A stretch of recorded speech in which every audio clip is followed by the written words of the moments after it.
Hello everyone, welcome back to Codynamics. In this video, we are going to look at the procedure for compiling OpenFOAM version 2506, which is an ESI version, from its source code.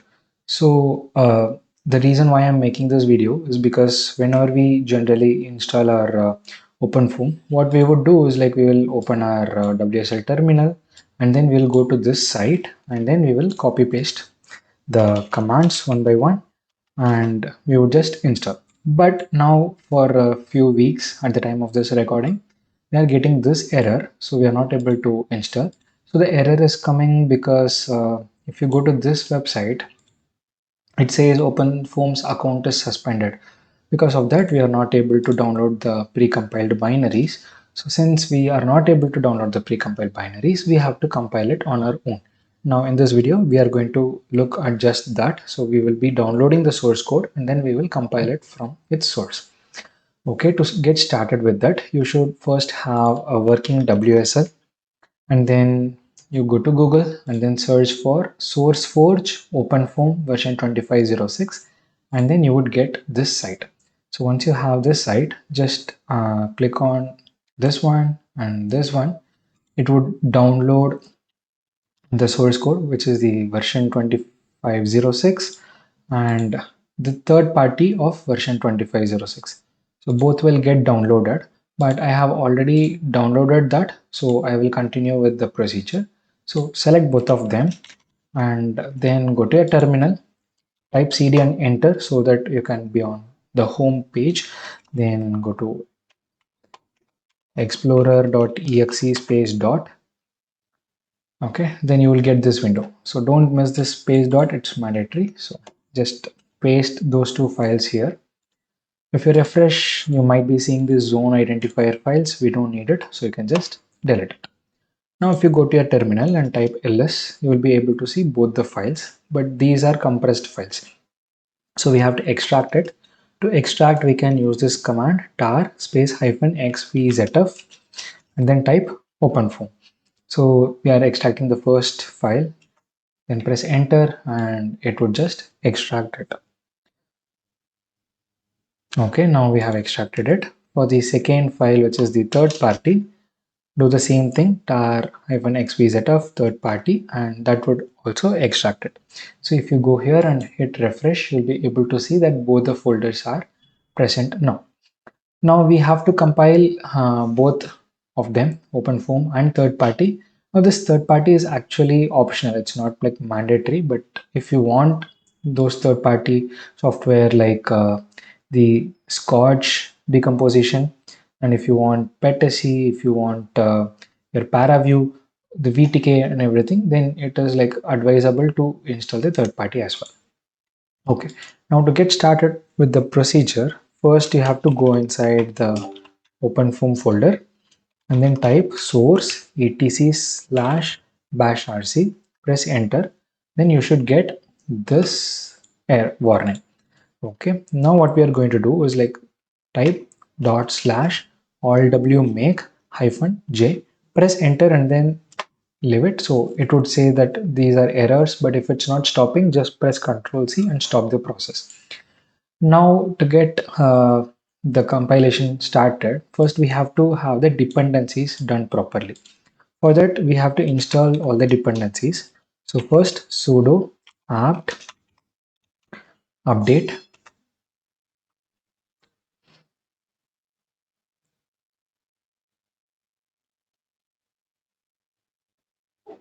okay, and then do sudo apt get upgrade.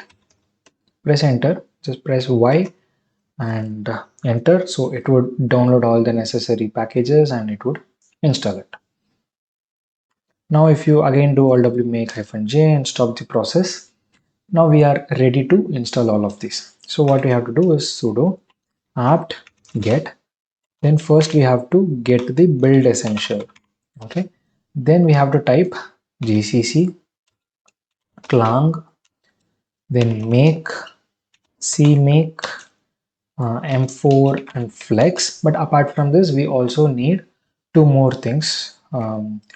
So first you go here and then type linux install openmpi, So we would get this command. So just copy these two, right click here to paste it, space, and similarly we should also install Seagull.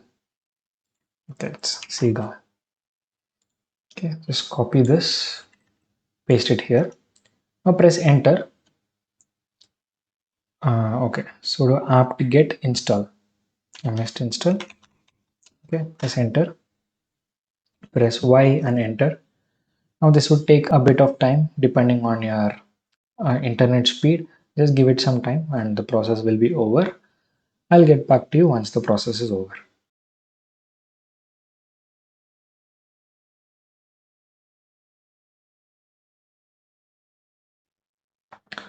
Okay, now the process is over. So if you type /allw make -j now it would start. Everything will have some value. Now what we have to do is like export wm third underscore party underscore dir equal to, then put a quotation, home forward, then third party. Now you can actually remove this slash and press enter. Okay, now to verify that this process worked, you can type echo then wm third party directory. Okay, uh, yeah, it works. So just to verify that location actually exists, you can put cd and then put this. Now you can see that the location has changed.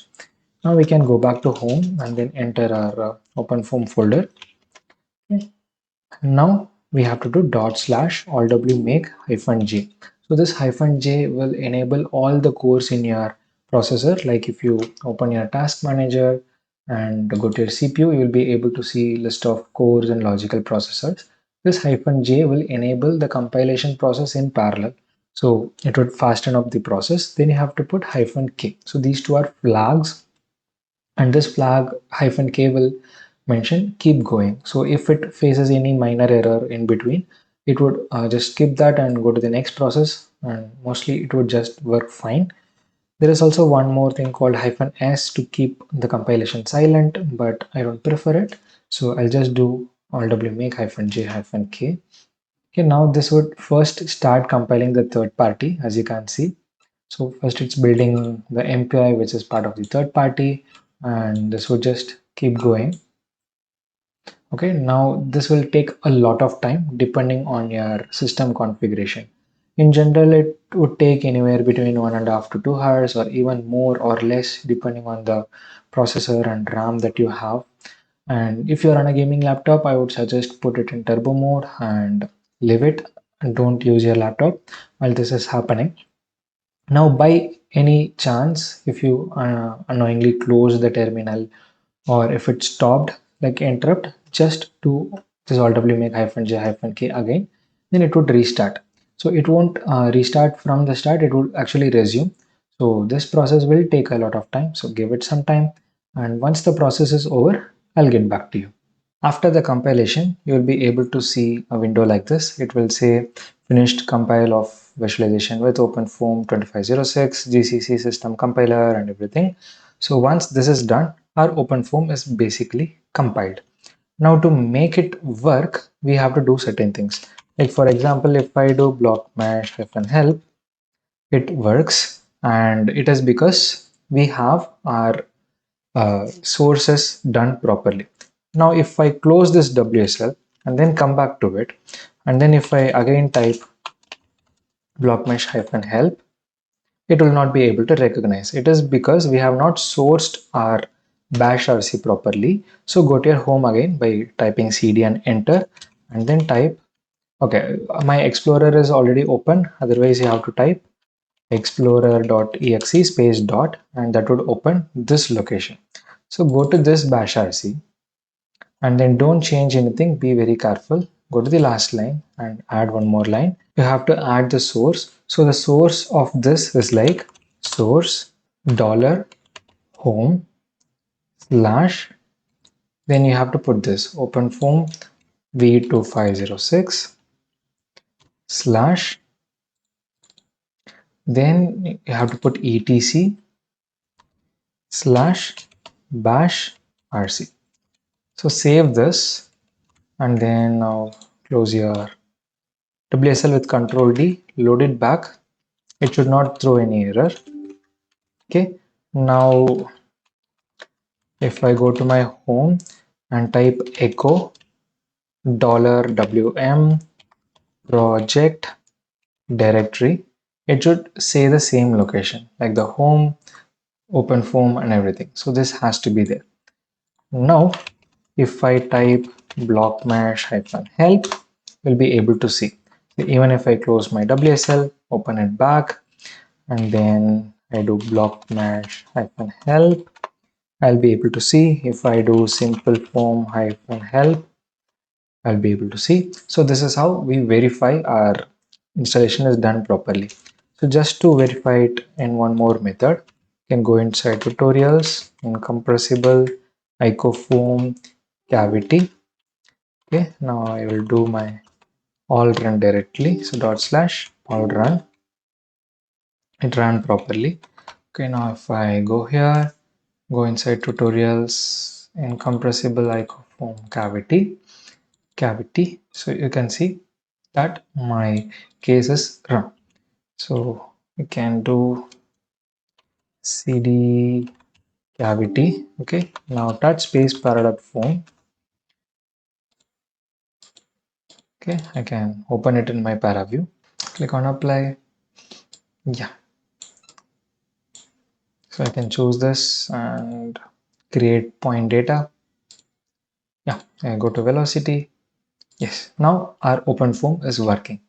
Now whenever you want to open your WSL, you can just open it and then use it just like always. So now you have working OpenFOAM inside your WSL, and this is the same procedure what you have to do if you are compiling it in Linux machine also. The procedure is same, just your locations will change, the terminal will change. So if you're comfortable with Linux already, you will be able to figure it out. So if you have any specific video suggestions related to OpenFOAM or CFD in general, you can drop it down in the comment section. See you in the next video. Until then, happy learning.